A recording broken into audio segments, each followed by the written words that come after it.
Good day mga karandom! So naisipan na naman nating magluto at ang naisip nating lutuin ay ang White King Champorado. White King baka naman!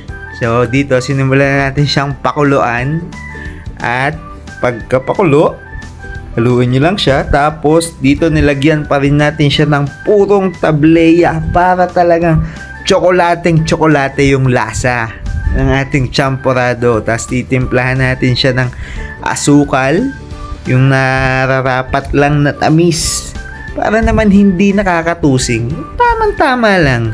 Tapos pinartneran natin siya ng pritong sapsap at saka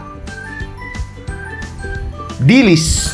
Diyan makikita nyo guys, nagprito tayo ng sapsap at dilis. Yan.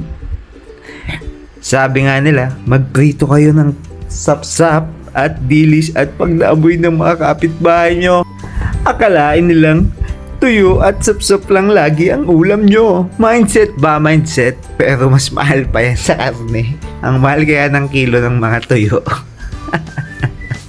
Yan.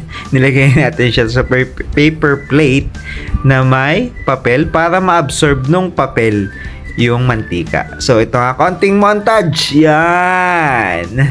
Yan mga karandom, ang luto nating champorado. At dito nga kakain na tayo at sasandok ng champorado. Yan. Ganyan yung consistency niya. Tapos buran natin ng gatas. Buburber natin siya ng gatas mga karandom. Mas masarap ang may gatas.